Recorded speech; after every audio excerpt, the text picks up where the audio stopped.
ماضی میں بیرونی حملہ آوروں سے بچاؤ کے لیے شہر لاہور کے گرد ایک اونچی فیصل تعمیر کی گئی۔ وقت بدلا، زمانے گزرے اور بڑھتی ہوئی آبادی لاہور کے باغات اور مضافات کو تو نگل ہی گئی، اس کے ساتھ ساتھ لاہور کی عظیم ادبی تہذیب و ثقافت اور روایتی رکھ رکھاؤ کو بھی کھا گئی۔ آج لاہور اپنی فیصل سے نکل کر میلوں تک پھیل گیا ہے اور کنکریٹ سے جنگل کا منظر پیش کرتا ہے۔ میرے دوست اور ملک کے معروف سینئر صحافی و مصنف واصف ناگی گزشتہ تقریباً 2 سال سے وہ لاہور کہیں کھو گیا ہے کے عنوان سے روزنامہ جنگ کے اپنے ہفتہ وار کالم میں لاہور کے ماضی سے حال تک کی تاریخ، اس کے ورثے اور اقتدار کی تباہی پر نوحہ کنا ہیں۔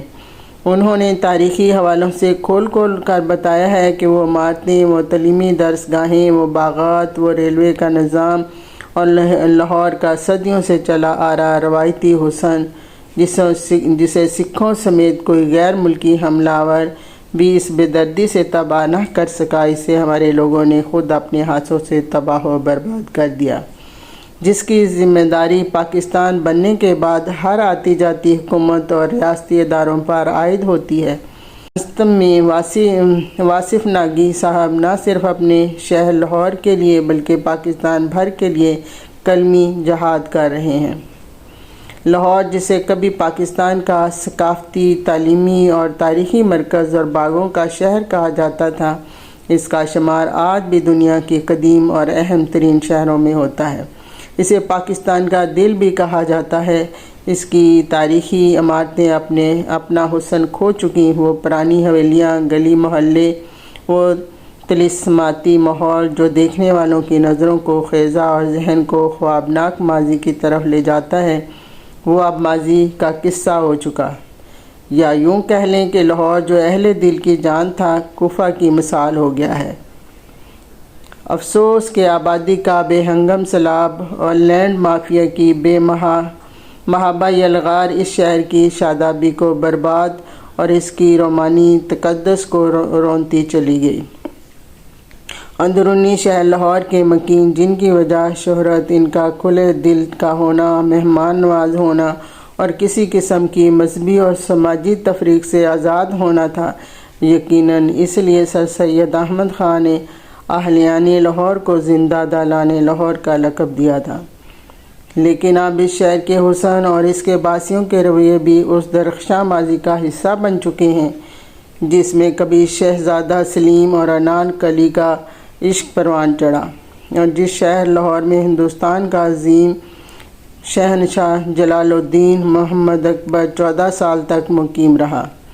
شاید بہت سے قارئین کے لیے اجنبے کی بات ہو کہ اکبر اعظم پنجابی زبان روانی سے بول سکتا تھا۔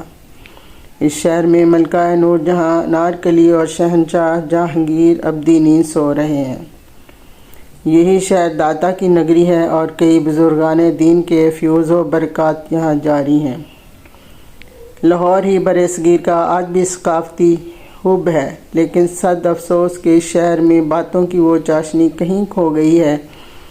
مہر و وفا اور بھائی چارے کی آپسی رشتے گناہ سے گئے ہیں۔ چنانچہ حال یہ ہے کہ شعراء کے قلم کنگ اور اس شہر کی جاہ و حشمت نئی تہذیب کی وحشت زدہ ماحول میں پانچولانہ عالم نزاع میں لڑکھڑا رہی ہے۔ مذہبی، ثقافتی اور روحانی روایات کا امین، یہ شہر پاکستان بننے سے پہلے ہی اسلامی تہذیب و تمدن، مسلم ثقافت کی ترقی اور اس کے تحفظ میں اہم کردار ادا کر رہا ہے۔ مغل بادشاہ ظہیر الدین بابر سے لے کر اورنگزیب عالمگیر تک مغلوں نے اس شہر کے انفراسٹرکچر میں اہم کردار ادا کیا۔ باغات اور قابل دید عمارتیں جو آج بھی لاہور کے ماضی کی عظمت کی گواہی دیتی ہیں، نادر شاہ ہو، احمد شاہ ابدالی یا 1739 سے شروع ہونے والا سکھوں کا دور، اس شہر کی تباہی اور بے حرمتی میں پچھلے 50 سال سے اب تک جس قدر حصہ ہمارا اپنا ہے، اتنا کسی دوسرے یا باہر والے کا نہیں۔ تاریخ شاہد ہے کہ سکھوں کے دور کے آخر تک لاہور کے گرد فیصل کے 13 دروازے غروب آفتاب کے بعد بند ہو جایا کرتے تھے۔ لیکن آج بھاٹی، لوہاری، شاہ عالمی، موچی، اکبری، یکی، شیراوالا، کشمیری، مستی، دہلی، روشنائی، ٹکسالی اور موری دروازے میں سے بہت سے دروازے تو ہماری بے حسی کی نظر ہو چکے۔ آپ ان 13 دروازوں میں سے کسی بھی دروازے کے اندر قدم رکھیں تو آج سے 30-35 سال پہلے والی تمام روایتی دکانیں کہیں دکھائی نہیں دیتی، بلکہ پورا اندرون شہر پلاسٹک کی منڈی کا روپ دھار چکا ہے۔ جا بجا پلاسٹک کی اشیاء بیچنے والوں کی انتہائی بے ہنگم اور بدصورت دکانیں اس شہر کی عظیم ثقافتی ورثے اور شاندار روایت پر گویا دھبا محسوس ہوتی ہیں۔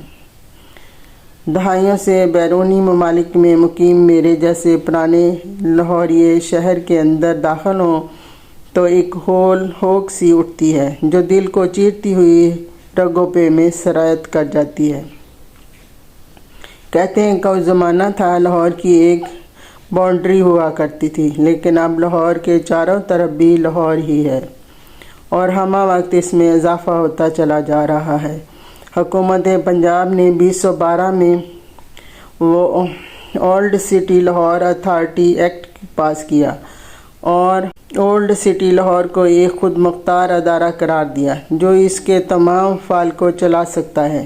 اس اتھارٹی کے مقاصد میں شامل ہے کہ تقریباً 1000 سال پرانے دیواروں والے شہر کے ورثے کی قدر اور شناخت کی بحالی اور اس کی تاریخی ورثے کی تحفظ کو یقینی بنائے۔ اب تو اندرون شہر کو یونیسکو کے تحت عالمی ثقافتی ورثہ بھی ڈکلیئر کر دیا ہے۔ ریٹائر بیوروکریٹ کامران لاشاری اس وقت اولڈ سٹی آف لاہور کی مدار المہام اور ڈائریکٹر جنرل ہیں۔ ان کی ہمہ جہت شخصیت اور ٹریک ریکارڈ کے مد نظر قومی امید ہے کہ جس دل جمعی سے پرویز مشرف دور میں انہوں نے کیپٹل ڈیولپمنٹ اتھارٹی اسلام آباد لاہور جم خانہ میں اپنی محنت شاقہ سے قابل قدر خدمات انجام دیں، اسی عزم اور اپنی خداداد صلاحیتوں کو بروئے کار لاتے ہوئے وہ ریاست کو بتائیں گے کہ وہ لاہور جو کبھی برصغیر کے ماتھے کا جھومر تھا، اس اندرون لاہور کی خوابناک ہسٹری اور نئے لاہور کی پرفضا شتابی کو کون کھا گیا۔ لینڈ مافیا یا حکومت کی کج روی۔ اس کے ساتھ ساتھ یقیناً لاشاری صاحب اندرون لاہور کی بچی کچی تہذیبی روایات کو بچانے کی صحیح تمام بھی کریں گے، مجھے امید ہے۔